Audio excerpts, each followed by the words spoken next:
The ocean, a dark place filled with mysterious creatures and a source for many legends, myths, and tales. Despite making up most of the planet we inhabit, we know so little about it. In fact, it has been said that we know more about space than we do our own ocean. Today, we're going to submerse ourselves in what we do and don't know about the ocean depths, underwater creatures, and sea mythologies in this deep dive of an episode of Tipplers 2 Cents. Prepare to get wet.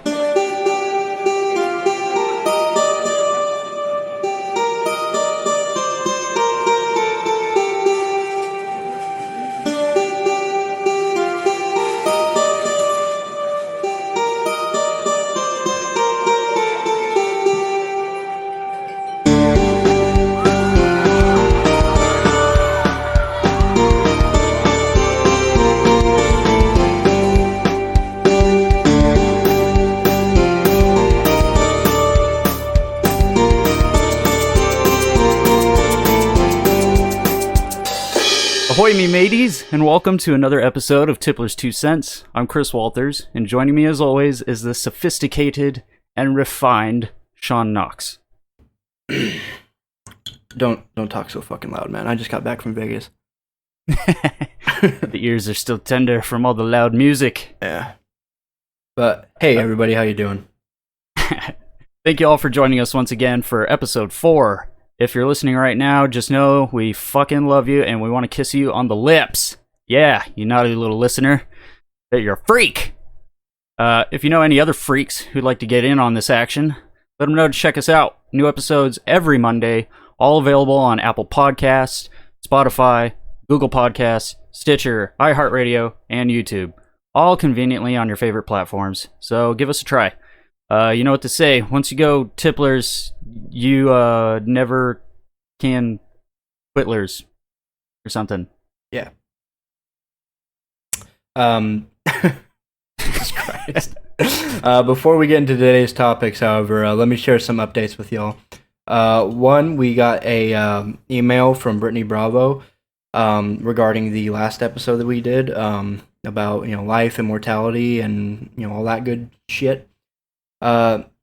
In her email, she put, "Just my opinion. I'm only lightly a Buddhist since it's the closest religion to my own beliefs. Quote, your work is to discover your world and then with all your heart give yourself to it." And that was Buddha. "I believe there is a higher power. The idea that the world is created by a higher power makes sense to me, but I don't believe there is someone watching our every move. Rather, I trust that we were designed with a set of moral values that is different in each person. And if we follow our own design, trust who we are and our instincts, and we will have the intended results that our Creator built us for, our chance at our best life. Thought you guys could use another opinion. Awesome show so far. Off to finish listening. Smiley face."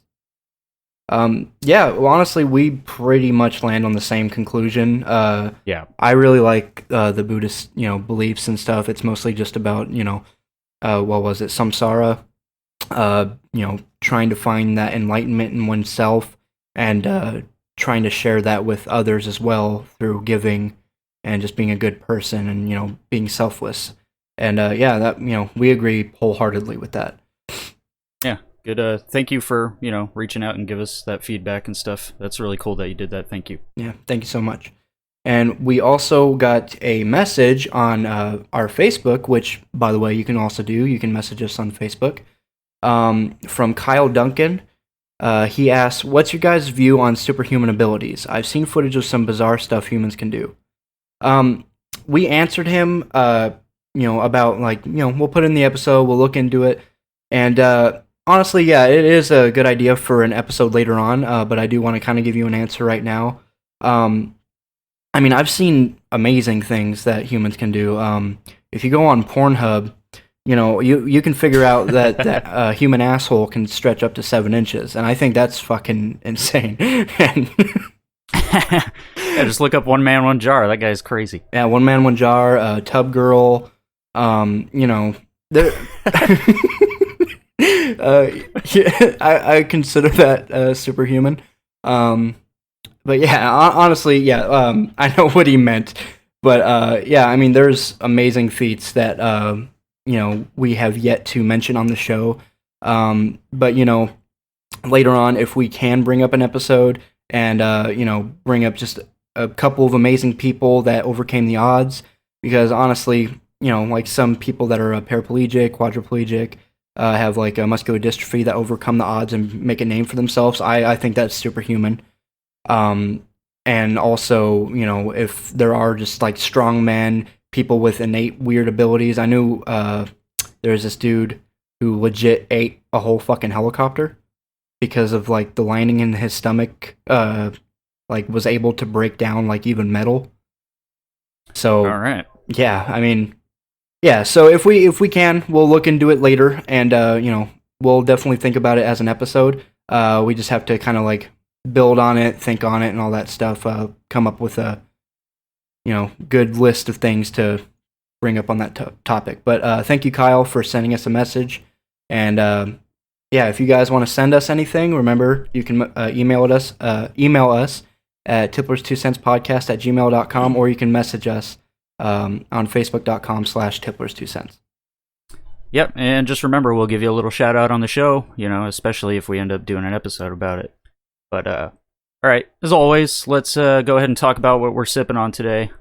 Today, I'm drinking a Dos Equis Tall Boy, a little bit of step up from the previous episode where I was drinking the Mountain Rocky Piss Beer Coors. So, what about you, Sean? What are you drinking today? I don't want to drink today, actually, but I am. Fuck, man. Yeah, I'm drinking Corona Extras right now, but dude, so many fucking daiquiris. And by the way, don't order a margarita in Vegas because they basically just pour Patron in a cup and vaguely think about strawberries. That's it. That's good. Yeah, Corona Extra right now, no whiskey right now. I just can't stomach it, so. Oh, all right, let's go ahead and crack open our cold ones.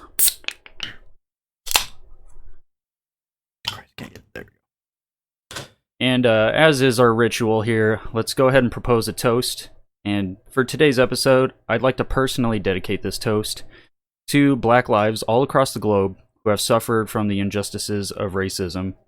We here at Tipplers 2 Cents stand with our Black brothers and sisters, and if that bothers you, I humbly invite you to hastily remove yourself from any association with this podcast so you can get back to your nearest KKK rally.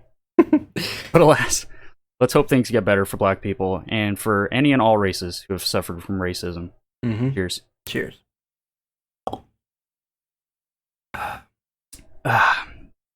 Alright, guys. Today's episode is all about the ocean. From facts about this thick-ass mama body of water, tales about mermaids, giant sharks, and even a sunken city that may lie somewhere in its depths. So, grab yourself a drink and join us as we dive into today's episode, The Ocean Depths, Underwater Creatures, and Sea Mythologies. Water makes up roughly 71% of our planet, while 96.5% of that water is ocean water. That means that pretty much 71% of our planet is the ocean. So, why do we know so little about it? What do we know about our ocean waters? Well, let's talk about it, because that's the whole point of the show. Starting off with what we do know about our ocean is not much, to be honest. At least 80% of our ocean is still unmapped. But we have identified at least 228,450 different marine species as of 2015. At least 150 different species of fish are discovered each year. Experts estimate that at this rate, it would take another 30 years to describe the 5,000 species of fish that remain unknown today. So I wasn't kidding when I said we don't know much about the ocean. We just really don't.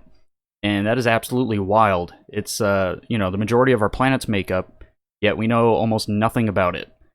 So, take for instance, imagine that your house was your entire world, and, right now for some it is, thanks COVID.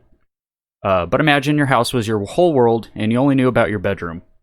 There are other rooms outside of this bedroom, but you haven't explored them yet, and to do so, it would just take you years and years. That's what this is like. And also, just imagine there's a bunch of strange people wandering around in these unexplored rooms, to represent the undiscovered fish and stuff. Kind of sounds like the movie Mother. If you haven't seen that, check it out. It's really weird, worth the watch, but then you'll understand what I'm talking about. Anyway, continue on with things we do know about the ocean. We also know that the world's largest mountain chain is almost entirely beneath the ocean. This is called the Mid-Ocean Ridge, and it is 65,000 kilometers long, which is about 40,389 in miles. And if you compare that to like the Andes Mountains, which is merely 4,350 miles long, that's a huge difference. To talk about another famous underwater landmark, I'm going to go ahead and defer to Sean on this one. So, Sean, you want to take over real quick? Yeah, this is actually the opposite of that big-ass mountain range underneath the sea. It is called the Marianas Trench. The Marianas Trench is a crescent-shaped trench in which the deepest it is the deepest known trench of the ocean. Just off the Marianas Islands, for which they were named. The Marianas Trench lies 2,093 kilometers south of Japan, which is just over 1,300 miles. The trench itself runs 1,580 miles long and 43 miles wide. As far as depth, the Marianas Trench maximum depth is known to be 10,984 meters, which is 36,037 feet, almost 7 miles deep. The spot of maximum depth can be found in the southern end of a slot-shaped valley known as Challenger Deep. In this deep trench, many sea life organisms has been found, all seemingly larger than their shallow water counterparts. This is due to deep sea gigantism, which is a genetic trend of sea life having grown larger due to living deeper and deeper parts of the ocean. Researchers aren't 100% sure why this occurs, as it could be just a number of factors including colder temperature, intense pressure, and food scarcity. We'll be taking a look at some sea life with deep sea gigantism later on here. An interesting side subject surrounding the Marianas Trench, it has been a proposed spot for nuclear waste dumping. Due to its vast depths, it's arguably a good spot for such a thing. But luckily, this is prohibited by international law. Plus, that's a good way to get Godzilla. Do you guys fucking want Godzilla? Or Godzillas? Because that's how you get Godzillas. Much like the rest of the ocean, though, we don't know what could be lurking in its murky depths. And seeing as it's a good breeding ground for marine life with deep sea gigantism, there could just be giant menacing creatures waiting in the cold, dark waters for the perfect moment to resurface. Yeah, and actually, that's kind of the concept for a horror/superhero movie that's supposed to be coming out, based around Aquaman. It's supposed to be some sort of a high horror like sequel, and it's called, or going to be called, The Trench. And I mean, it's kind of roughly based around the Marianas Trench. I don't know if it's exactly the Marianas Trench, but same sort of concept, about, creatures lurking in the Marianas Trench type situation. So if you guys are looking for some sort of movie or something about it, I'm sure there's tons out there, but that's just one to look forward to. And for me, like, I don't know, I love thinking about that kind of stuff, like just what could be in there, especially knowing that this is like a breeding ground for creatures with deep sea gigantism, and just that it's so damn cold and dark and the intense pressure and all that. Like, it's a perfect setting for horror related stuff. Mm-hmm. I actually think a lot of like the Pacific Rim stuff had kind of that kind of touch to it too, like, because wasn't it coming from the bottom of the ocean or something like that? Yeah, it was. I know it was a different realm or something, but it came from the bottom of the ocean. Yeah, it was an interdimensional rift at the bottom of the ocean, on the Pacific Rim. And honestly, that actually goes into another movie that I kind of love. I think it's just one of the movies that I don't really admit that I like. Admitting that I like, but it's Deep Blue Sea, or not Deep Blue Sea. What the fuck is it? It's one with it's basically like the Kraken, essentially. It's an old, like a 2000s movie. You talk about Deep Rising? Deep Rising, thank you. Deep Rising is fucking great. I don't give a shit. Yeah, it's like it's like a mutated, like giant squid or something like that, or a giant octopus. It's basically just their take on the Kraken, and it's fucking amazing. Well, another fact about the ocean in general is nearly 94% of all life on the planet belongs in the ocean. 94%. That is absolutely incredible. So now let's think about that for a minute, because if 94% of life is in the ocean, yet we haven't even explored more than 5% of the ocean, according to the Ocean Service, that means the majority of life itself on Earth hasn't even been discovered. So Sean, my question to you is, how does that make you feel? Because a lot of people get uncomfortable thinking about aliens from another planet because of what they might look like or, do to them or whatever. But here we have a whole planet that could be filled with things that are far more terrifying and quite possibly more deadly. And to be honest, it would be more real because it's on our planet. So do you think there are scary creatures lurking in the ocean depths, or are you more curious than terrified? As far as animal life goes, I would say I'm more curious because I don't fucking go in the ocean, dude. Yeah. And I do that on purpose. I like going to the beach. I'm not really gonna go too deep in the fucking water. I'm not even really interested in deep sea fishing. But I do like, the ideas, or not the idea, but like giant squids. And, of course I love seafood. So if we can find some like giant Godzilla monster or fucking, some water mothra that I can eat, that'd be great. But no, like it's really interesting just thinking about the fact that we haven't seen anything that crazy yet. I mean, we have giant animals. I mean, the biggest mammal on Earth is the blue whale, and that's fucking huge. And giant squid, is blue whales, I think, predator. But it's just one of those things that like I kind of have just like what's the word, like categorized or compartmentalized it. So I don't really think it's real almost. So like, I have to see it to believe it, and I believe it, but it's one of those things that like I'm not going to be scared of it if I'm not fucking anywhere near the ocean. It'd be amazing to discover more. Of course, it's always amazing to discover more about anything in our universe. I'm all for fucking researching on that end. But if you guys happen to see like a tomb with ancient Sumerian like markings on it, that's like 5 miles long, don't fucking touch it. Just leave it. Like if it's at the bottom of the ocean, because I don't really feel like the world ending by a water monster. Outside of that, though, yeah, I'm just terrified of the ocean and, like, that depth of it. So it's kind of 50-50. I am curious, and I am terrified. Yeah, I'm kind of the same. I'm definitely curious, because, like, I don't know, ever since I was in, like, high school and stuff, I was really fascinated by the ocean and stuff.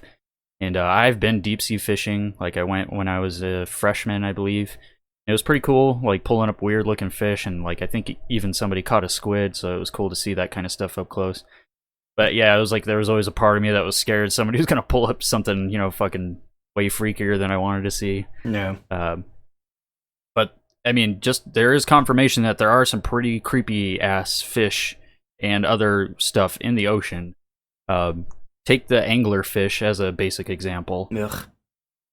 For those of you who don't know what an anglerfish looks like, just imagine your worst nightmare took the form of a fucking fish, because this thing is a literal fucking demon. Got tons of spiky teeth that protrude from its mouth, pale, like milky white eyes, and this weird little like light thing that hangs from the top of its head, and it uses that to draw in its prey.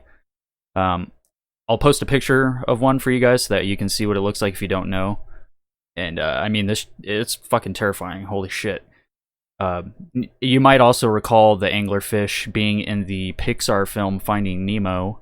There's a scene where it uses that headlight thingy to entice Dory and Marlin towards it, and then like a chase scene ensues. So if you remember that scene, that's the fish I'm talking about. It's a real fish. Oh, I got one. Have you ever heard of the vampire squid? Vampire squid, no. Dude, fuck this thing. All right. So oh my god. It's like I mean, you know how octopuses kind of have like the chameleon thing going on, like it can like automatically blend into its environment and stuff. Yeah. Change its skin pigmentation. Yeah, I can't really give you a good visual, but essentially it like folds its tentacles outward, like above its head, and it has these like bioluminescent lights on the bottom of it, and it's fucking terrifying, but it's brilliant evolution. It gives the illusion, because I don't think it swims that fast, it gives the illusion of these lights dim. So if a predator is close to it, it does this, and then it does the flap thing where it puts its tentacles over its head and makes these lights dim, and it gives the illusion of basically, darting away, or going away really fast. So it gives like whatever fish the illusion that it's speeding away when it's really not. It's really close to it. If you ever look up the vampire squid, because it's fucking like, it's terrifying. Squids and octopuses are fucking creepy as shit. Just like why do they have fucking beaks, bro? Did you guys know that? Did you guys know they have fucking beaks? They're not fucking birds. Why do they have beaks? All right. These things are terrifying just to look at, but I guess objectively they're not that scary, especially as scary as the anglerfish, because the anglerfish is fucking terrible. But just like the anglerfish, it also is in very deep ocean or deep seas. So yeah. Another underwater creature that scares the shit out of me is the goblin shark. I don't know. Have you heard about this one? Yeah, these things are fucking... Yeah, it's fucking basically this demon-looking shark with a huge, like, cone, almost horn-like head. And then it has this fucking mouth that's full of these 100 tiny razor-sharp teeth that can extend and fucking eat its its prey. It's pretty fucking horrifying to watch. And like, again, about that one, I'll post a picture or maybe even a video if I can find one of one, just so that way you guys can see it. Some other like real life horrifying ocean life are the blobfish, the sarcastic fringehead, which is a weird fucking name, and a lamprey. And Sean, would you be able to describe these guys for me? Yeah, let's start off with the blobfish. This thing looks exactly how it fucking sounds, like a fleshy blob. Or, like my nutsack. Pretty much. No, not as scary as it is just creepy, because it almost has this, like, human-looking face that was melted or something. It's so fucking gross, bro. It kind of looks like John Goodman if you were trapped in a hot car for an extended period of time. Apparently, this thing doesn't have any bones and is only held together by the intense pressure of the deep ocean. With that in mind, what we see of the blobfish outside of the water, we're not seeing it how it would appear in its natural habitat. When it's taken out of the water, the fish loses its shape because it has no bones, and it's only held together by the pressure. So we've never actually seen what a blobfish looks like, and that's fucking creepy. Yeah, that's weird. Next up is the sarcastic fringehead, another nightmare fuel creature. This one is a small eel-like fish with the face only a mother could love, bulging eyes, and a sharp-toothed fucking frown. This thing that makes the thing that makes this fucker so terrifying is that it can open up its jaw into this huge gaping maw of razor teeth, and it's, oh my god, it's so fucking horrific. It's somewhat reminiscent of the acid-spitting dinosaur in Jurassic Park, if you remember that, or think of the movie Predator, or even the vampires from Blade 2, which that movie's fucking trash. It's just a good visual. Pretty scary, though. Last up is the lamprey. Seemingly kind of cute at first. It sort of looks like an ordinary fish you'd find at the river or something. Nothing intimidating. It's really small and slender, pretty much resembling a bait fish. And then it opens its mouth, and inside are rows and rows of tiny sharp teeth that circle its mouth. So, fucking great. The thing is basically a leech in disguise, and it actually feeds similar to that of a leech. And it attaches itself to its prey with its numerous sharp teeth and sucks the blood from its victims. They do this by using a barbed tongue that digs into their victim's flesh to produce the blood to feed on.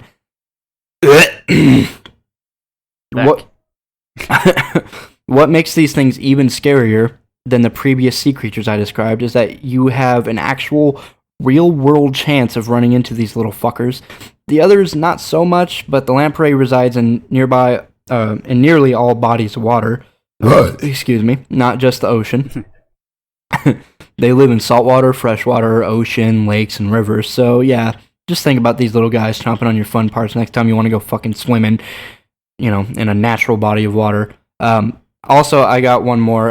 It's just the moray eel, because I fucking hate eels. Yeah, eels are creepy as fuck. They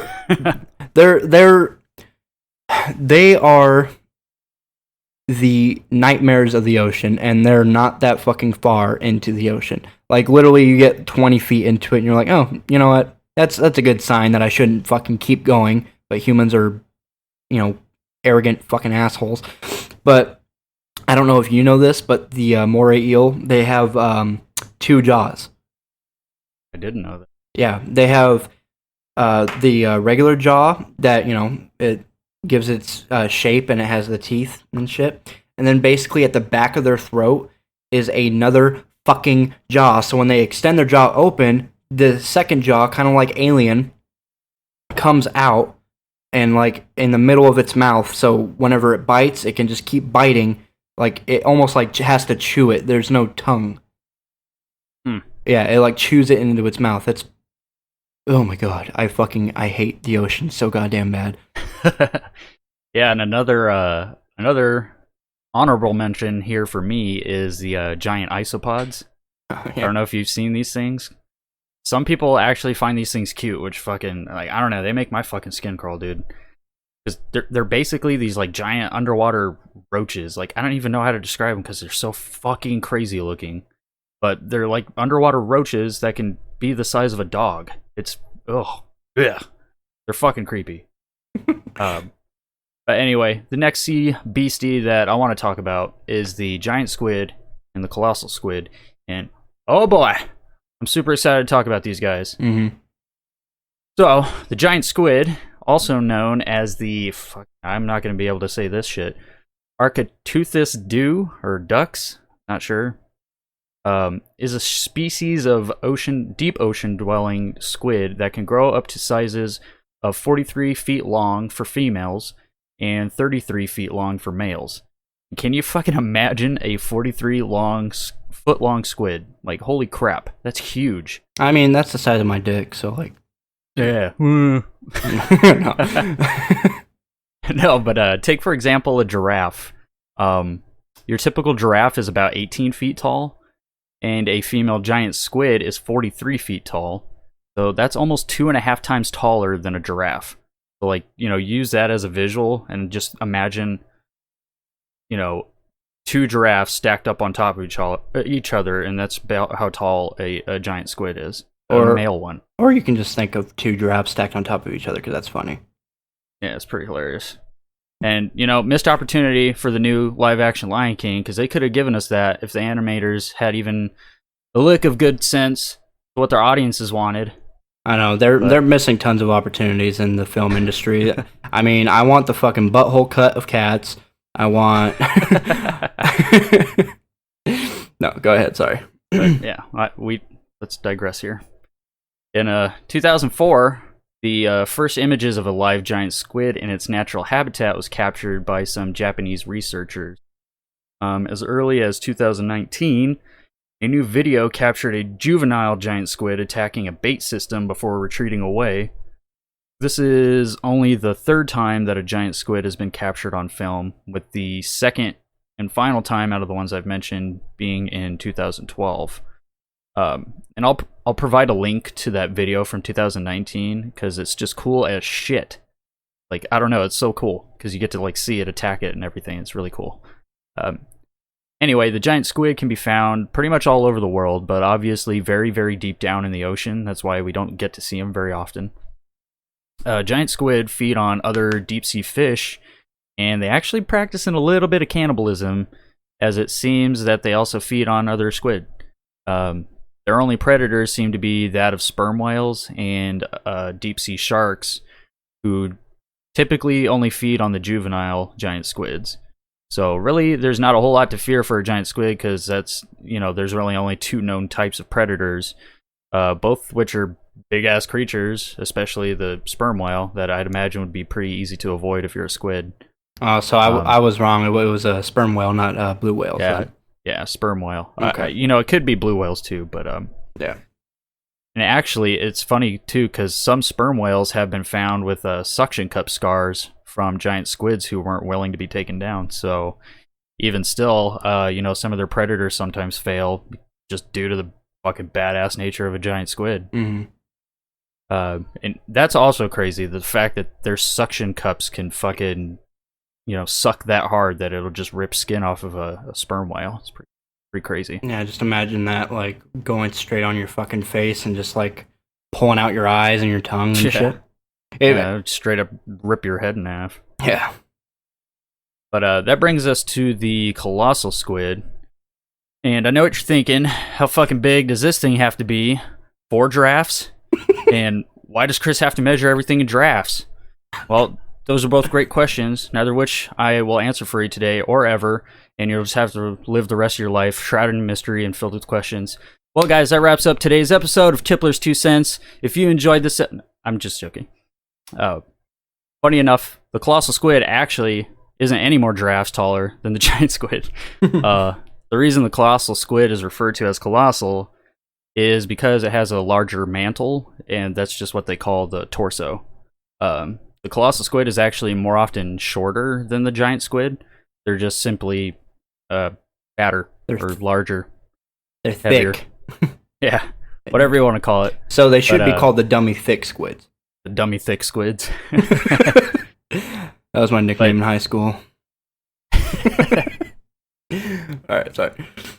It's not always true, though, for the colossal squid that they'll be shorter, because sometimes they do grow up to about 45 feet.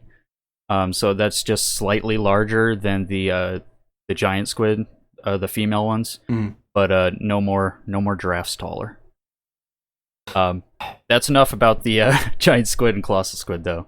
So let's move on to an even larger squid. That's right, motherfuckers. There's an even bigger squid. It's called the gargantuan squid, and he's 15 giraffes tall with 9 tentacles. No, I'm joking. Actually, I'm talking about a fictional squid. And, well, when I say squid, that's more of a reference, as this thing is really just a tentacle monster. I'm talking, of course, about the most fabled tentacle monster ever, the Kraken. We talked a bit about him earlier. And Sean, you want to give us some sweet deets on Mac Daddy Kraken, please? Oh, yeah. The Kraken... Fuck. I love this little bit of mythology. The Kraken is a supposed gigantic cephalopod, or squid, like sea monster from Scandinavian folklore that's infamous for attacking and sinking ships out on the open water. The word Kraken comes from the Old Norse word kraki, and the Norwegian and Swedish word kraki. So, they're very fucking creative, which means an unhealthy animal or something twisted. Think of the English word crook or crank. Kraken is also an old Norwegian word for octopus. The first story of the Kraken came about in 1180 from Sverre Sigurdsson, who claimed the beast stalked the waters near Iceland to Greenland. Fun side note, Sverre Sigurdsson became king of Norway in 1184, and is considered one of the most important rulers of Norway. Now, many people confuse the Kraken as a Greek mythology sea monster, but that's not the case, actually. This is likely due to the misconceptions that Hollywood has distributed through such movies like Clash of the Titans, and actually just a lot of even like games like God of War. In both the 1981 and 2012 versions of Clash of the Titans, the sea monster referred to as the Kraken is actually a variation of a different sea monster from Greek mythology, the Cetus aethiopius. However, the Cetus isn't as well known as the Kraken, so Hollywood decided to throw the name onto the movie's monster to generate more buzz.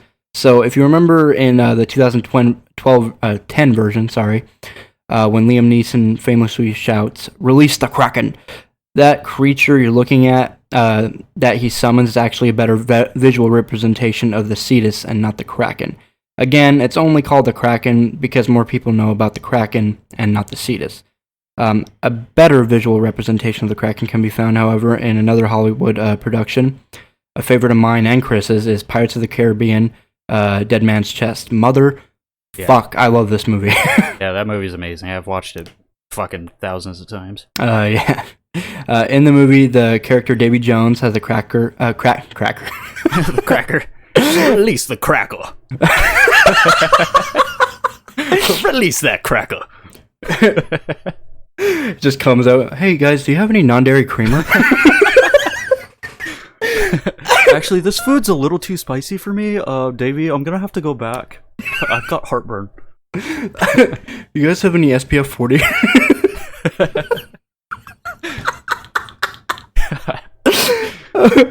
Okay, sorry. The character Davy Jones has the Kraken as his own personal pet, and he can sicken on people as he wishes dead.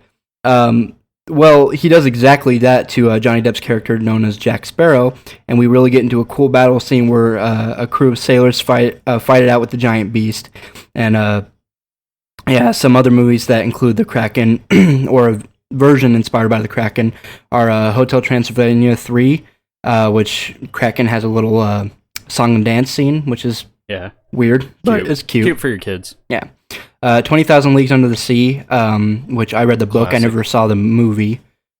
And Deep Rising, which I mentioned earlier. God damn it, I fucking love that movie. That last one, Deep Rising, is an incredible cheesy horror movie, but it's got a unique twist on a Kraken-like monster. If you don't watch it, don't expect a lot, because it is really corny, but it's fucking entertaining. Another gigantic sea monster that we want to talk about is actually more real than many believe. Weighing up to 2,400 pounds and possessing razor-sharp teeth with a nose that can pick up the scent of blood from a mile away, I present to you the Megalodon. Chris, tell these fine listeners a little bit more about this fucking beast of a shark, please. Yeah, and actually, I'm one of those people who didn't realize this was a real thing. But the Megalodon is just basically one big-ass fucking shark. And yeah, like I said, just believe it or not, this monster isn't actually as fictional as a lot of people think it is. It's very real, though Hollywood has made this giant shark seem a bit fictitious. Much like the giant squid, Megalodon was essentially just a giant version of its shallow water relatives. Megalodon, meaning big tooth, which, go figure, is an extinct species of shark believed to have lived about 3.6 million years ago. This big bastard is theorized to have been as big as 59 feet long at its biggest, with 39 feet being about the average. So over 3 giraffes long. God damn it, dude. Fuck. All right, I'm done with the giraffe thing. Unless, of course, like an opportunity comes up to use it again. Yeah. No, but seriously, that's like a whole 16 feet longer than the biggest giant squid, and 14 feet longer than the largest colossal squid. So it's fucking massive. Shark is an absolute unit. He a chunky boy. Oh lord, he thick. If that weren't already big enough, in 1994, marine biologist Patrick J. Schrembry and Stephen Papson suggested that the Megalodon could have reached a maximum length of up to 79 to 82 fucking feet long. Holy! Jesus Christ. I'm not even going to count how many giraffes that is. Yeah. Now, easily the coolest thing about a shark are, of course, its huge jaws and large, numerous teeth. So let's talk about this shark's dental records. According to the Megalodon's personal dentist, he got a clean bill of health. Mm-hmm. The Megalodon's teeth are in pristine condition thanks to its, light fishy diet. Yeah. No. A typical Megalodon's jaw size was estimated to be 6.6 feet wide across, with over 250 feet spanning across 5 separate rows, which is fucking gross and terrifying. And this is even freakier. The teeth themselves were roughly around 7 inches long, like the size of my dick, or nearly 3 times bigger than a great white shark's teeth. Or dick. Fuck. Or dick. It could be bigger than his dick. How big are sharks' dicks, though? I don't know. Yeah, that's something we need to include in here. I'm sorry to leave you guys in the dark about that. Yeah. You'll have to incognito search that yourselves. Yeah. But speaking of great whites, not their dicks, the Megalodon was theorized to look much like a great white. Basically just a stocky and robust type of shark, though the jaw would have been much blunter and wider, and its fins would have been much thicker. Obviously, should go without saying. But this beast would have been just an absolute apex predator, meaning it had just a full menu of prey to choose from. As far as how this Big Daddy met its end, by way of extinction, it is believed that a supernova may have triggered a wave of severe climate and biodiversity changes that spelled extinction for many marine life in that time. But there's also others that argue that it was actually their near relative, the great white shark, that actually brought about this massive creature's end. Mm-hmm. So, like, the theory is that the great white shark came about, and he was basically, just a much smaller, more effective hunter, and basically ate his competitor, the megalodon, out of business. With the great white shark spreading faster because they're, they're tinier, they can breed faster, all that stuff. They're basically eating all the food. There just wasn't enough for the megalodon to sustain itself, and they just eventually died off. Which honestly sounds like a more solid theory to me. I think I believe this one more than the supernova fucking caused climate change stuff. Not to say I don't believe in climate change. It could have been both, honestly. They're both sound theories. I mean, like, with the I don't know. It's just one of those things, like the solar flare or whatever the fuck. It kind of just gives you that, like, that visual, that unbelievable visual that doesn't really make sense. Excuse me. You can't really just comprehend it, but they're both just as believable as the other. But I do like the idea that the great white shark actually kind of just started eating all the food. I mean, it's just kind of interesting just to look at the evolutionary spectrum of it, because did the great white come from the megalodon?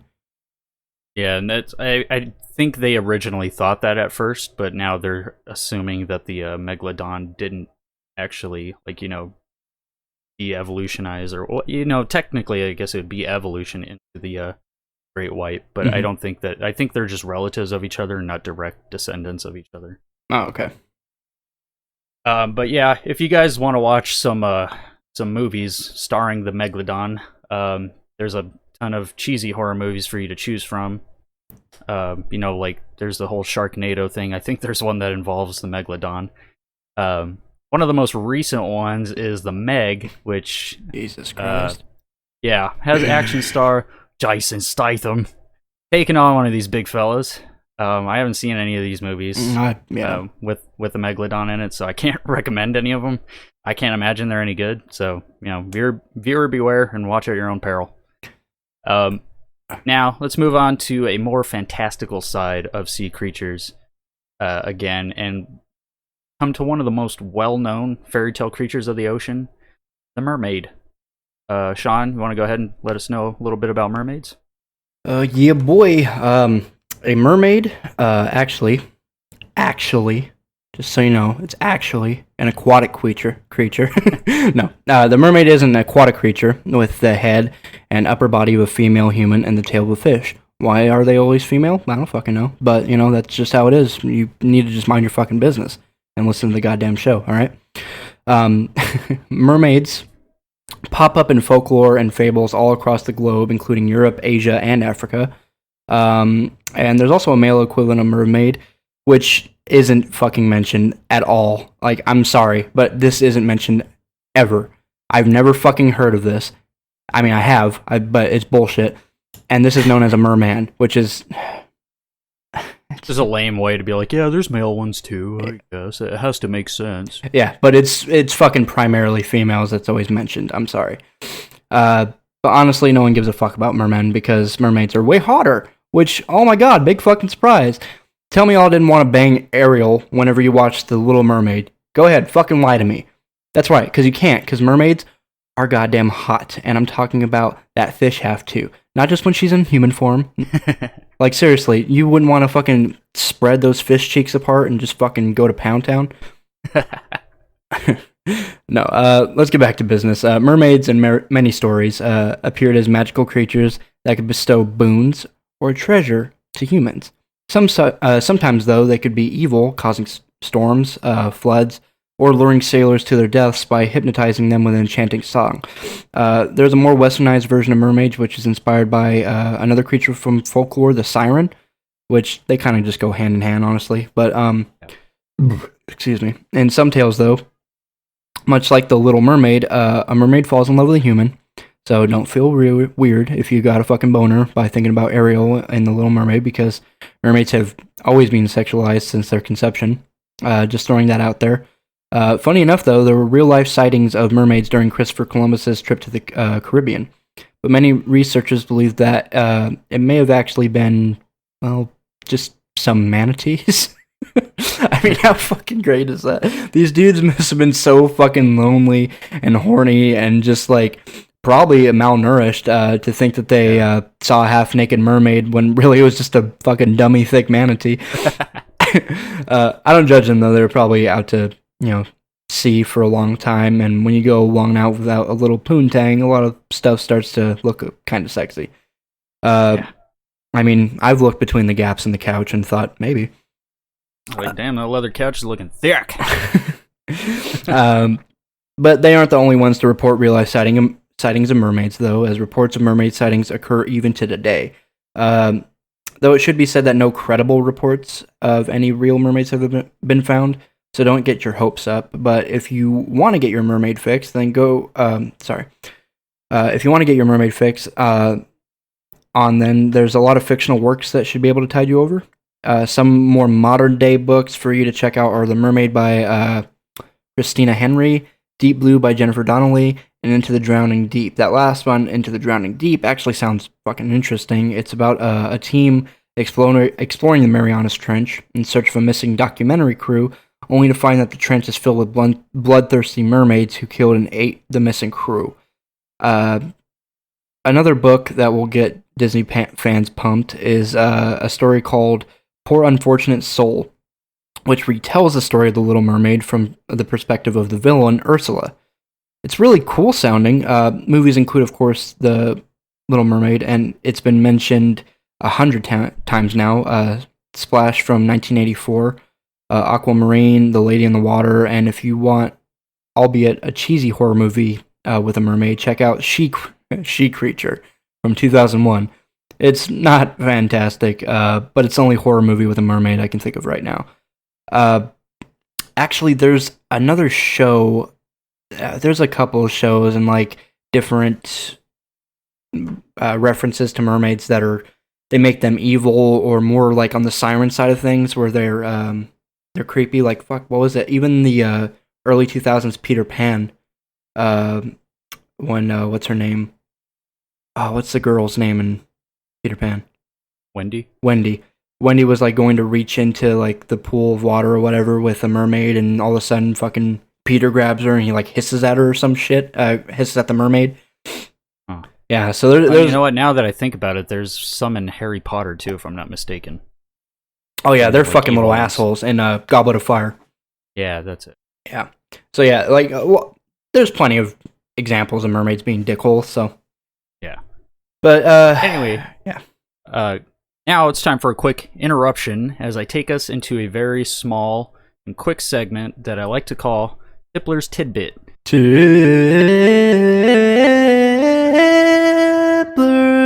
Tidbit. This is a new segment.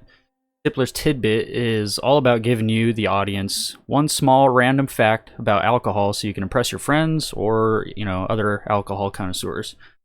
Seeing as this show that involves us sipping on alcohol and stuff like that, I thought, why not educate the good people on some info about alcohol? Also, in case you didn't know, tippler is actually another word for, like, not necessarily an alcoholic, but somebody who, like, casually drinks alcohol. But anyway, without further delay, today's Tippler's Tidbit is mixing a shot of vodka into your conditioner will actually help deep your conditioner, meaning it will lower your hair's pH, helping cuticles to close, and thus reducing frizz. This has been your Tippler's Tidbit. Is that fucking true? It is true, actually. I was researching this stuff, I made sure to look it up multiple times just to make sure I wasn't being bullshitted by some idiot on the internet. And yeah, it turns out it's true. Even some hair, I don't know what the fuck you call them, but hair experts, I guess, were saying that they tend to do this with their conditioner. So for all you ladies out there that's got frizzy hair and you don't know what to do about it, pour a little shot of vodka in your conditioner. Man, that mixes like my three favorite things about like women. If they have frizzy hair, their name's Miss Frizzle. They have red hair. No, all right. So sorry. Go ahead. This is the dumbest joke on the fucking planet.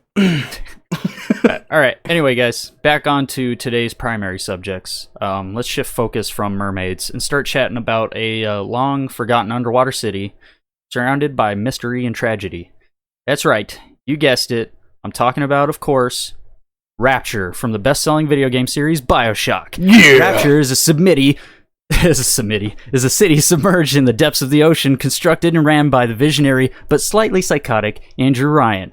Rapture is overrun with tweaked out, essentially meth heads, all hyped up on drugs and looking to eat your face. I'm kidding. Of course, I'm really talking about Atlantis, though I find Rapture equally interesting. In case you're wondering, Rapture really is from a game called BioShock, and it's a masterpiece of a game, so check it out if you're interested. And I also mentioned it last episode, just so you know. Yeah, and we did talk about it last episode. But alas, I'm talking about Atlantis, easily the most famous of underwater cities. Atlantis began as a fictional island mentioned in the allegory on the hubris of nations in Plato's works, Timaeus and Citrius. I don't know if I'm saying those correctly, because they're Critias? old fucking... Yeah, it might be Critias. These stories account a battle with Athens where Atlantis repels the attacks unlike any other nation has ever done before. Ultimately, the story ends with Atlantis falling out of favor with the gods and is therefore plunged deep into the Atlantic Ocean. The best part about all of this Atlantis story is that some other literature writers of the time what is with my mouth? Some other literature writers of the time mistook his Plato's work of fiction for fact, so a lot of people ended up thinking that this was real. But in their defense, Plato was known to use real events and people and places as inspiration for his work, so it's not like they just, read this on a whim and thought that, oh, this is real. Mm-hmm. But one such writer who believed that Atlantis was real was the philosopher Crantor, who was a student of Plato's student, and I don't know if I'm saying this right, but Xenocrates? Xenocrates. Or yeah, Xenocrates. Yeah, Xenocrates. As far as we know, however, Atlantis has never existed, and we've never come across anything suggesting that it has ever existed, and we've never found anything that says it's existed, so as far as we know, Atlantis is fake. Atlantis itself was described as being the most technologically advanced nation in the world, possessing tools and medicine just unlike any other place. And the reason for this is because Atlantis is supposedly constructed and built by Poseidon himself, who is the Greek god of the sea, storms, and earthquakes. The founders of Atlantis were themselves half human and half god. So, of course, an island that's created by Poseidon and then run by demigods would be, the most powerful city and nation on Earth. The islands themselves were said to contain plentiful amounts of gold, silver, and, jewels, just all sorts of precious metals. And they also were just covered with lush plants and exotic wildlife. Again, of course, this place was practically a utopia. The actual construction of Atlantis has a pretty neat little story too. Atlantis was constructed by Poseidon when he fell in love with a mortal woman named Plato. Apparently, he crafted this city upon a hill on this island to protect her and named it Atlantis. Poseidon also did this to imprison her because he wanted to keep her all to himself. Yep. And he definitely got her all to himself. The story tells us that Plato had 5 pairs of twin sons with Poseidon. Jesus Christ. Yeah. The eldest being the son Atlas, and some of you might recognize that name, but I'm not going to go into it any more than that. But damn, Poseidon got fucking down. He got down and dirty. I mean, he must have just been straight slamming on poor old Plato's ass for weeks on end to be pumping out 5 pairs of twin sons. So, fucking High five to you, Poseidon. Get it, man. But anyway, the 10 sons, they inherited the island city of Atlantis, and Atlas, the eldest son, took over as the first ruler of the city. In remembrance and respect for their father, Poseidon, they erected a huge statue, all created purely out of gold. The statue resembled Poseidon in a chariot carried by winged horses. But now I'm going to turn over the rest of the story to Sean so I can take a little swig of my beer here. Yeah, so anyway, of course, everyone interested in the downfall of Atlantis, well, there's many theories to that story. The one defined in Plato's stories is that Atlantis fell out of favor with Poseidon, and he then plunged the city into the abyss. The story there being that the citizens of Atlantis began to get greedy and lustful, disregarding worship to Poseidon, and essentially foregoing basic human morals. Poseidon obviously got disgraced by this, and was like, nah, and flushed their asses down his personal toilet. Now, the story describes Atlantis being destroyed by a series of fires and earthquakes, but again, since Poseidon is the god of the sea, storms, and earthquakes, it makes sense to conclude that Poseidon was the cause. People who believe Atlantis to be real will call them hopeful idiots. Also believe that Atlantis was sunk due to a severe storm or earthquake, but seeing as Atlantis wasn't fucking real, let's just all agree that it was Poseidon. Another funny and kind of interesting theory that came up during research is the belief that Atlantis was real and that it actually existed on Mars. Yeah, Mars, the planet. So this is going to take some clarification. Sometime last year, NASA revealed some curious footage from an orbiter that captured an image of what looked like an aerial view of an ancient city. The aerial view looked similar to one looking down over our own planet and seeing a city. Like if you've ever been in a plane and looked down the window, or looked out of the window, I'm sorry, you can see that the city below it just kind of looks like these big squares and roads, kind of like a giant grid. Well, that's what it looked like in this picture that NASA found. Also worth mentioning that the image in which this orbiter found this ancient city was found in an area designated as Atlantis Chaos. Coincidence? No, because NASA actually called it Atlantis following the discovery. Now, there's nothing proving that this was indeed a city that they found. They just theorized that that's what this photo was. Definitely interesting and cool, but not confirmed proof of aliens. Which, if you want to learn more about aliens, listen to fucking episode 1. Anyway, before we start straying into alien territory again, let's get back on the subject. If you want some good alien info, like I said, go back to that episode because we go way deep into it because it's just so fucking cool. We talk about Roswell. We talk about the Phoenix Lights. You thought I was going to keep moving on? No, I'm going to reference my our first episode twice because fuck you. No, if you want some visual eye candy as to what Atlantis looks like, there are some movies to look out for. Obviously, the first one that comes to mind should be Atlantis: The Lost Empire, which was a cool little Disney flick from 2001. Super underrated. I love that fucking movie. It's a really good movie. Yeah. Another is Aquaman from 2018, and then Hotel Transylvania 3. Again. Not a whole lot of other titles worth mentioning, but if you guys have some cool ones that we missed, let us know. And you can email us at Tipplers Two Cents podcast@gmail.com, or reach out to us on Facebook via Messenger. But with that said, that brings us into a closing section of our show. We're just going to share our opinions and some other subjects related to today's topics. Chris, was there anything you wanted to bring up? Yeah, actually. So going back to when we were talking about, like, just other sea creatures and stuff like that. This isn't so much a scary creature. It's actually a very cute creature. And everybody's pretty much familiar with it, and that's a dolphin. And the reason I want to bring up dolphins is because some people might not know this, but they're actually fucking super smart. Mm-hmm. And it's actually pretty crazy because they have an average IQ of about 40 to 50, which is higher than I think most humans, honestly. There was actually this story that I looked up when I was looking up dolphins, of a dolphin named Coco that beat a bunch of humans in this IQ test. That particular dolphin, I don't remember if it was male or female, but it ended up having like an IQ of about 80 to 90, and you know, I don't know very many humans with that IQ either. And then just another fact about them too was it was kind of crazy, but sharks are apparently kind of afraid of dolphins because dolphins tend to travel in packs, which are called pods. And yeah, I guess this kind of chases away sharks. So like, you know, I'm sure every now and again dolphins get preyed on by sharks, but it seems like, you know, for the most part, they're intelligent enough to stick together in a big group to keep themselves from being attacked by sharks. I think honestly their biggest predator is probably the orca whale, if I remember correctly. The orca. But oh, fuck orcas, man. yeah, orcas are assholes too.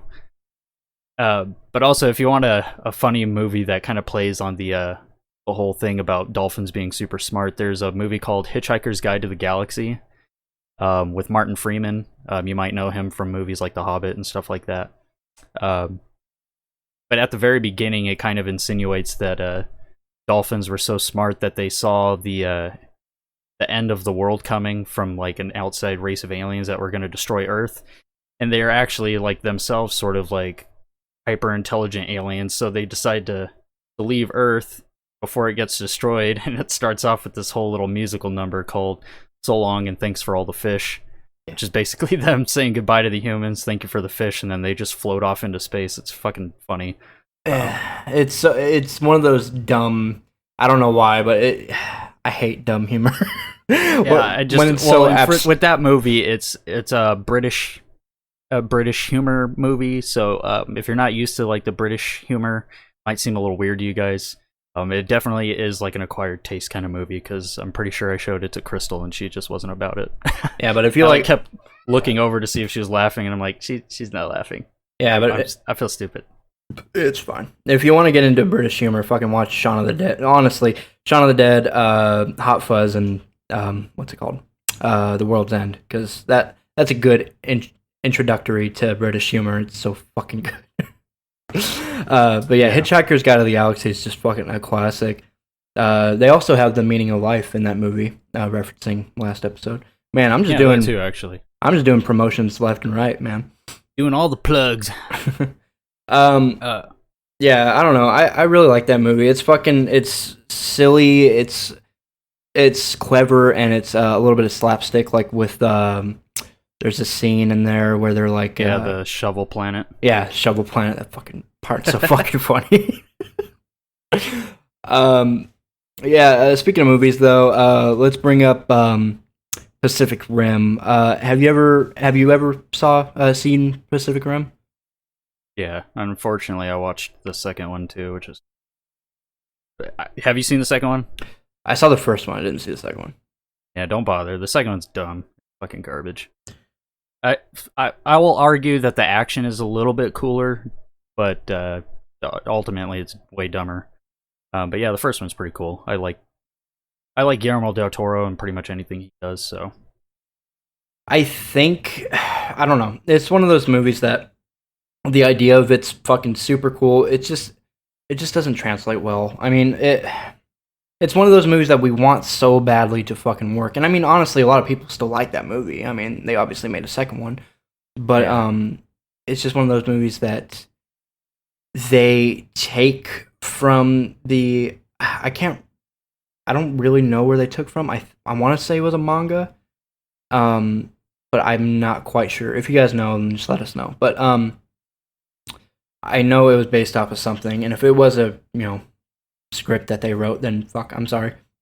Well, I'm also gonna bank on the chance that they just kind of pulled this out of their ass from inspiration of Godzilla, because I mean, if you've seen any of the like old Godzilla movies where he used to fight, fucking other giant monsters and stuff, and giant robots and shit, it's along those same lines. It's just about giant robots fighting giant monsters from the water. It's cool, I guess. It's not as actiony as I was really hoping for, at least the first one.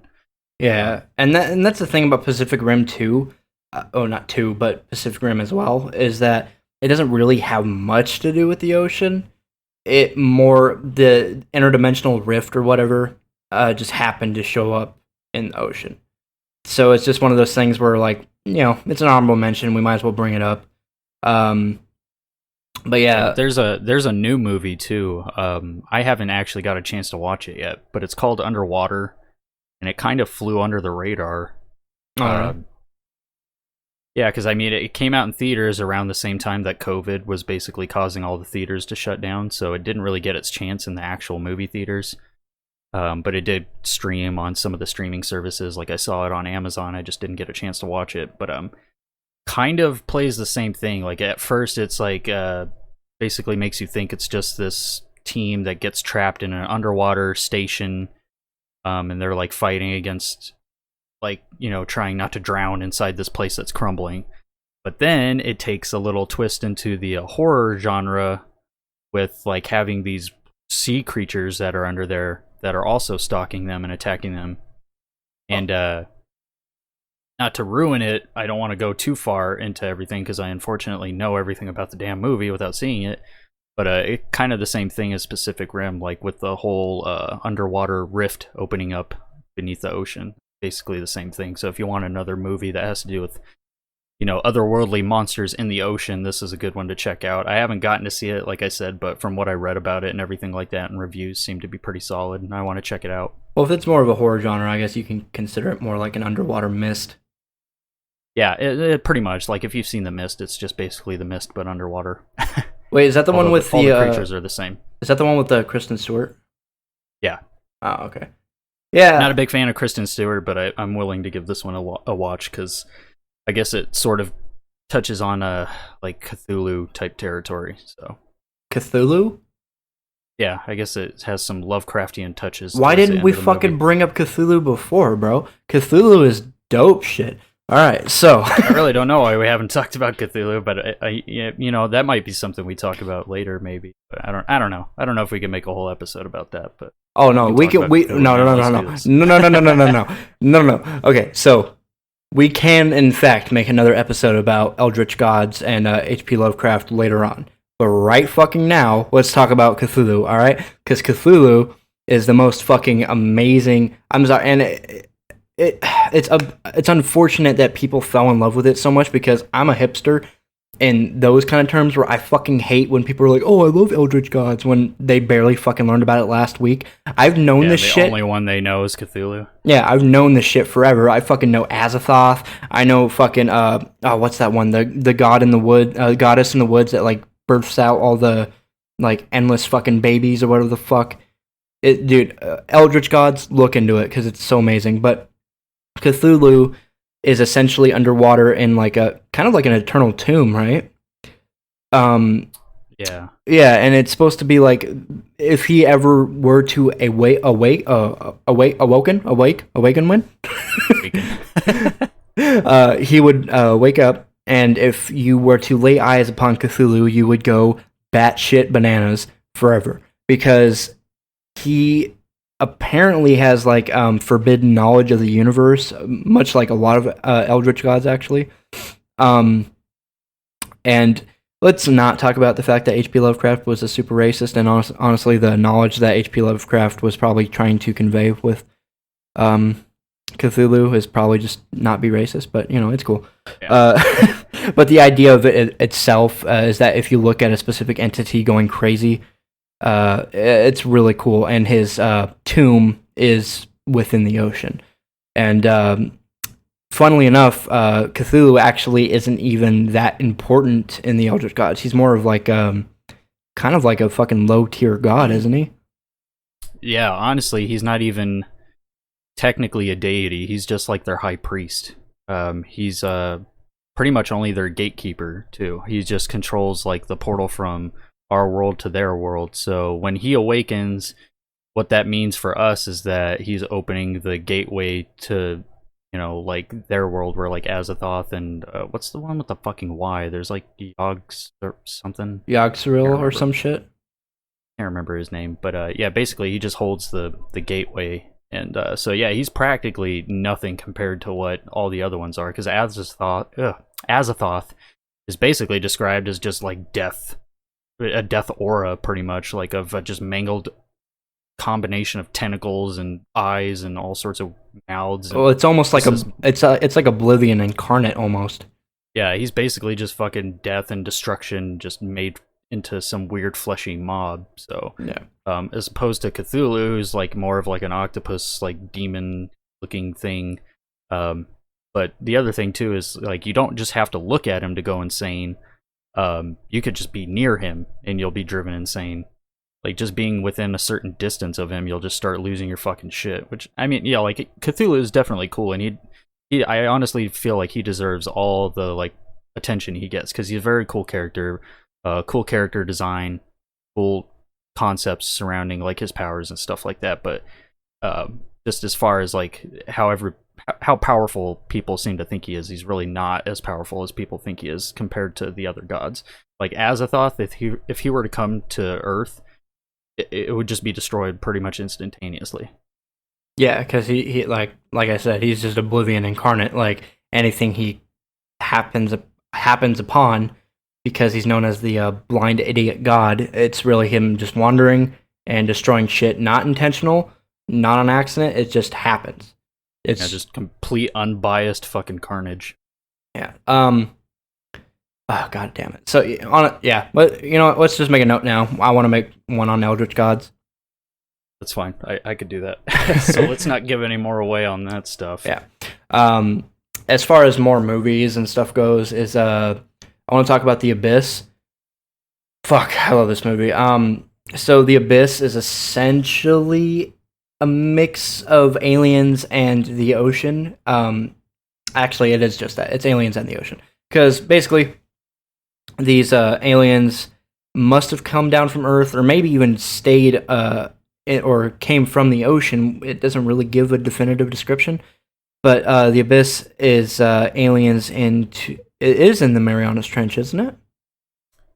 Don't remember, because it's been a very long time since I've seen this. Yeah, basically it's like an alien colony or some shit underneath, under the ocean. And I want to say it's in the Marianas Trench. I'm not sure, don't quote me on that. But it is so fucking good, and it's, it's still cheesy just because it's dated, but it's so good in the terms of, like, the alien entities can, like, actually control water itself, so they're almost, like, they did, like, a perfect job of mixing, like, kind of like water nymphs with the creation of these aliens, so they can, like, control the water itself, basically the whole ocean, because I think there was an alternate ending of The Abyss where like they were literally about to end the world with like giant tidal waves. Yeah, and I can't remember if it's the alternate ending or like the original ending, but that one's a really cool one. Oh, hold on, because a cool little tidbit of information about The Abyss too. And this is just for some very specific people, but if you're interested in movies and stuff like that, which I really am, a cool thing about The Abyss is this kind of ruins the movie a little bit if you haven't seen it, but it's old as shit, so fuck you if you haven't. There's a cool scene where the alien kind of takes form of water, like Sean was talking about, and it replicates the face of two of the actors in the movie. Yeah. And that scene in particular was insane for its time, to say the least. There had only been one previous instance of a fully generated CGI character ever prior to that movie, and that was from a Sherlock Holmes, I believe it's Sherlock Holmes, if I'm remembering correctly, like movie, or not movie, but a TV series where there's this like man made out of glass or something like that. So prior to that, nothing had ever been done like this before. So those special effects that seem cheesy now were top grade, fucking like almost impossible because of all the stuff they had to do to make this a reality. But that stuff had never been seen before. So if you go back and watch that scene, just appreciate it for what it was then. Like that's all I can give you is like, I know it doesn't look as good now, but trust me, that was groundbreaking, CGI back in the day. And I always respect stuff like that. That's why I like to learn stuff about that, because if I go back and I watch a movie and I'm like, that kind of looks dumb now. Yeah, it's almost good to understand that back in the day that would have blown your fucking mind. That would be like seeing the Avengers Endgame stuff, now, like when we're blown away by that stuff. We're like, wow, that was really cool looking. That's like what they were seeing when they saw that. Yeah.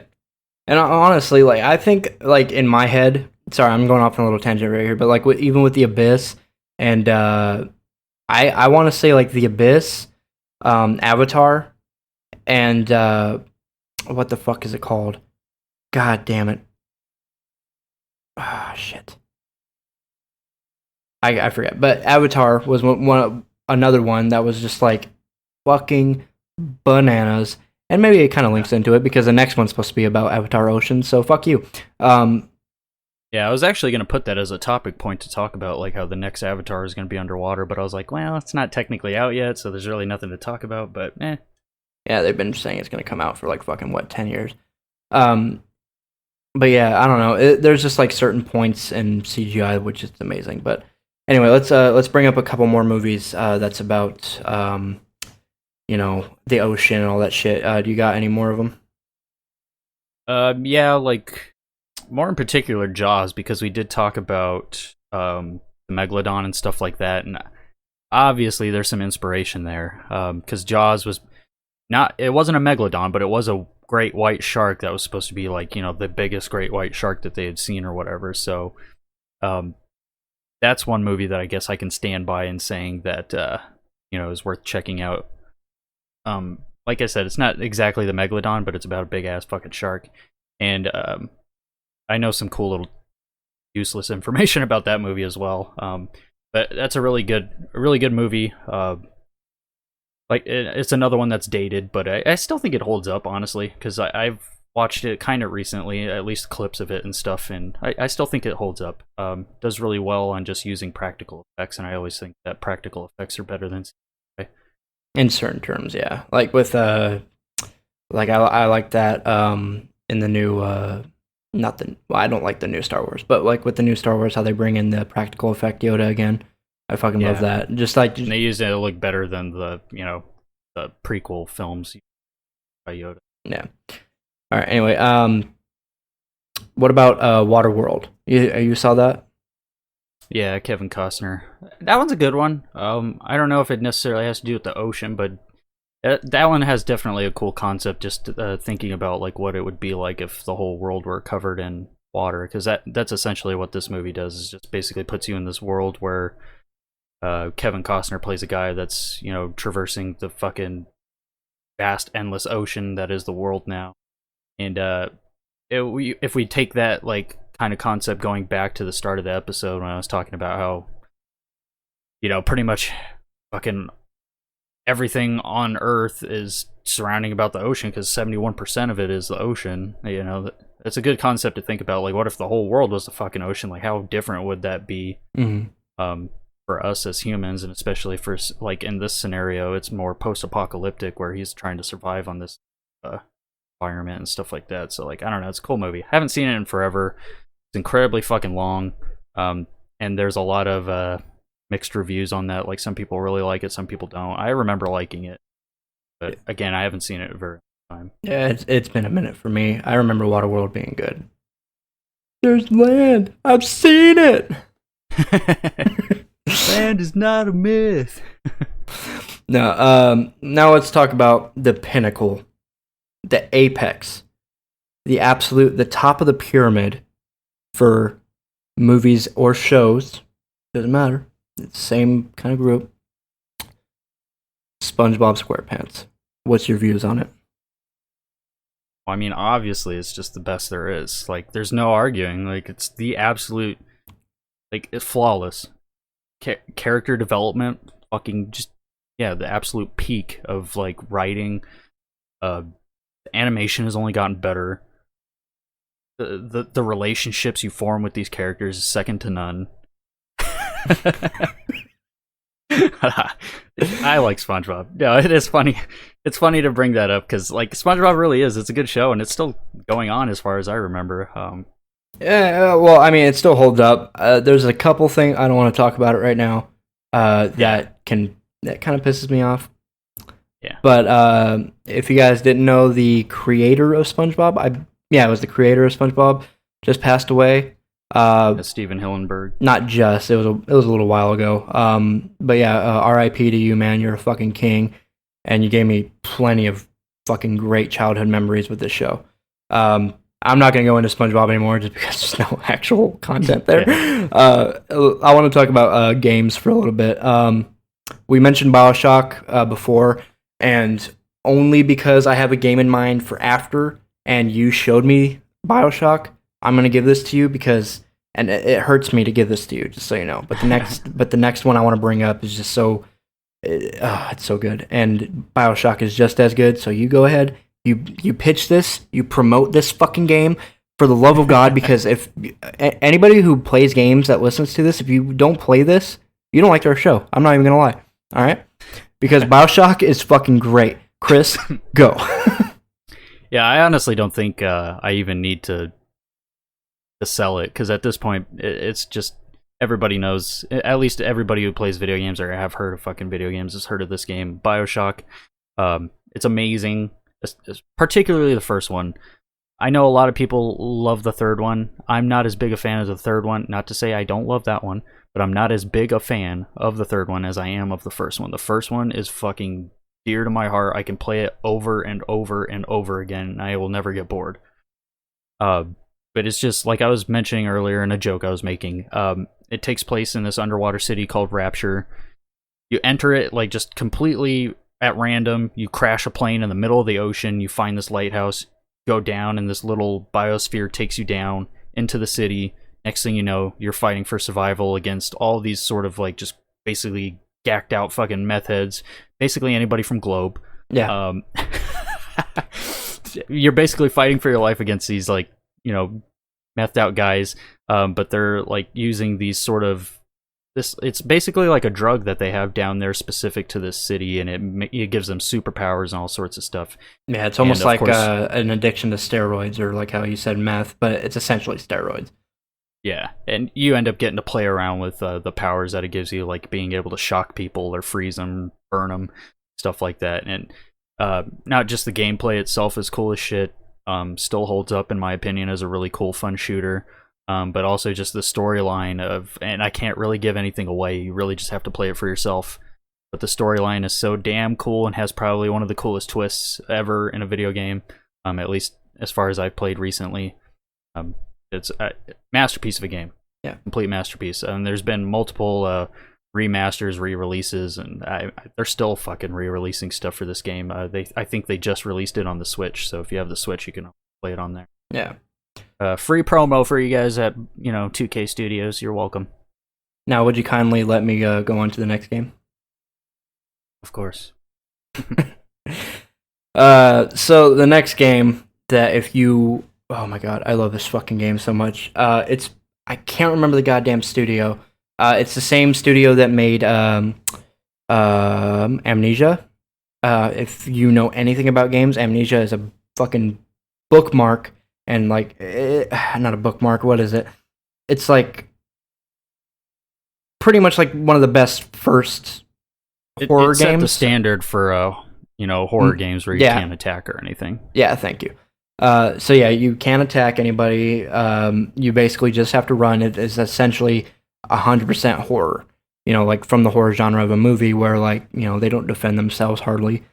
But this one is called Soma. And it's based underwater, can't remember which ocean, but it brings so fucking many questions to light where the storyline is just, it's so goddamn good. And essentially, the world ended, and so a group of people, a big group of people went underwater to the station, and in the station, they were trying to solve, like, some issues going on upstairs before the world ended, so they were already under there, and they also had a satellite launching station there.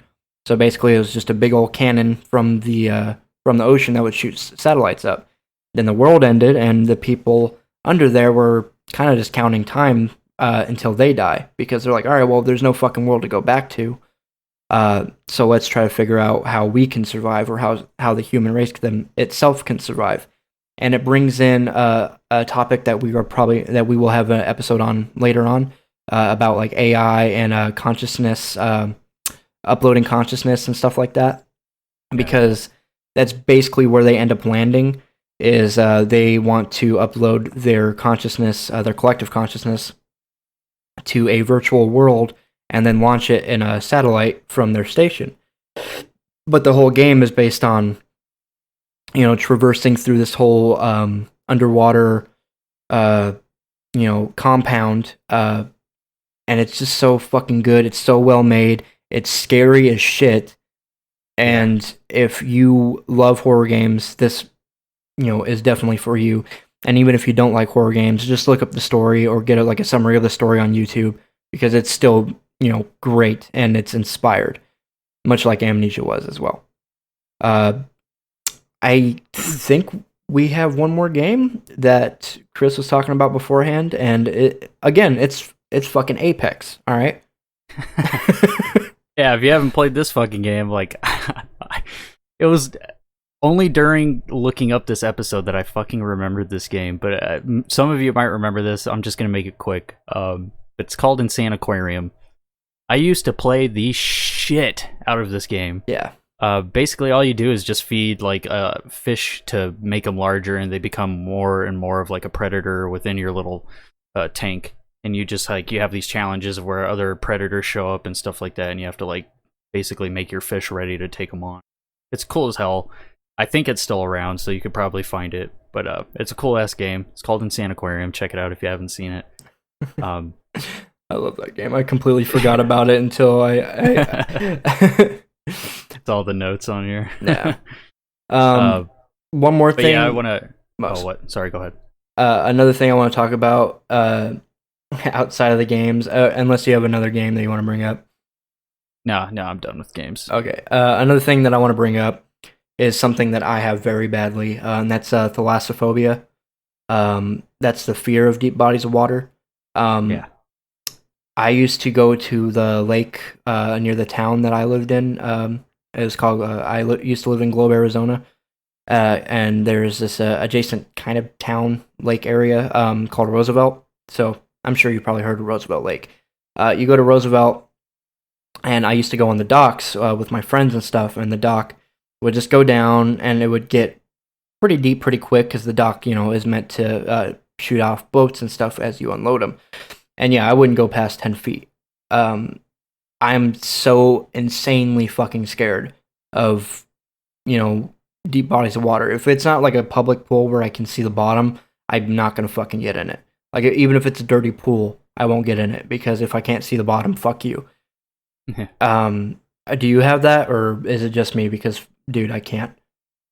No, I really do. I actually think a lot of people probably have that. And again, it's called thalassophobia. So if you're scared of deep bodies of water, you're not alone. There's an actual term for it too.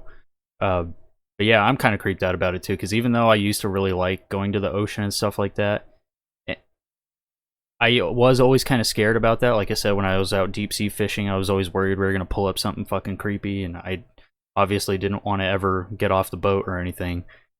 But it's also weird because it seems like that this has developed more for me as I've gotten older. It seems like when I was younger, I was less scared of deep water, and now that I'm older, I don't want to go in water, like, almost at all. Mm-hmm. The only times I really want to go in water is if I'm taking a fucking shower. And I think that might be due to my thalassophobia, because I just can't seem to want to make myself go into water. Especially, it's not so much ocean water, but it's more so like murky river water. For some reason, I seem to be scared of that more than I am ocean water. I don't know, maybe that's just me, but especially after hearing about the lamprey that we were talking about earlier. Yeah. Basically just looks like a normal fish, and then it opens its mouth, and it's got this, fucking super disgusting leech-looking mouth. I'm like, oh, fuck that. That'd be terrifying. And I feel like that seems like you're more likely to run into that little fucking thing in the river than anything. Yeah, I don't know. Just fuck that, dude. Like you said, it's murky waters and shit like that. And honestly, we wouldn't have fucking so much goddamn murky water if we didn't have so much fucking pollution, man. Yeah. And I mean, that's aside from rivers and stuff, but like, I've been to California. That water's fucking disgusting. I don't give a shit who you like are. That doesn't speak for the ocean water. The ocean water is disgusting because humans like to dump all their trash into it, and I don't. Like, please tell me why we're not shooting our garbage into space. I don't understand why that can't be like NASA's job. Why can't we shoot it into space? Why are we shooting it into the ocean and killing tons of sea life? Like, how many turtles die because we fucking throw trash into the ocean? It's fucking sad. And you know, like, I think recently it was been like, maybe I think as recent as last year, people talking about how plastic straws were killing tons of sea turtles because they would accidentally ingest them and you know, kill themselves. And there's fucking awful, man. Yeah, there's a viral video that I'm sure most of you have seen. It's of a sea turtle with a straw like straight up its fucking nose, and these guys trying to get the straw out of its nose, and it's sad. So before you want to throw out your fucking Baja Blast out your window, or fucking, you know, decide not to recycle, I mean, there are plenty of different ways that you can. Honestly, I don't really believe in recycling personally, but there is a thing as repurposing, and you can find a way to repurpose your shit. Yeah, and that's kind of what I've been trying to practice too. Not so much recycling, because recycling isn't available to everybody. It's not available to me, so I can't. Yeah. But if you can, you know, if there's something you have, like, even take bottles and turn them into your piggy banks. Don't go buy a piggy bank. Turn a bottle into a piggy bank. You can easily use it as one, or a can, or whatever. Find things to do with your garbage. That's, I think, the best thing that you can do as an alternative to recycling. Yeah. If you can recycle, please do so, if you can. But if you can't, if you're like me, just try to find things you can do with some of your garbage, you know, to make it not garbage, to make it where you don't have to throw something away. And clothes, donate them. Don't trash them. Yeah, if clothes. It's got a hole in it or something, cut it into a crop top. A girl will fucking buy that right up. You know, there's tons of girls on TikTok wearing trashy fucking shit. So I'm sure somebody would be like, oh yeah, this fucking, you know, SpongeBob t-shirt with SpongeBob cut in half is really hot. Yeah, clothes especially, because they take forever to fucking to disintegrate, or whatever the term is. You know what I mean? But yeah, repurpose your trash and compost your, you know, spoiled food. And it would help a fuck ton. Anyway, we're about running out of time, so Chris, if you want to go ahead and scoobity boop. Yeah, of course, guys. So that's going to go ahead and wrap up our episode for today of Tipplers 2 Cents. Thank you guys for joining us and helping support the show. If you guys want to support the show further, we actually have a few simple t-shirts for sale right now on represent.com. Just go ahead and look up Tipplers 2 Cents on there, and you should find our store. You can also find the link on our Facebook page.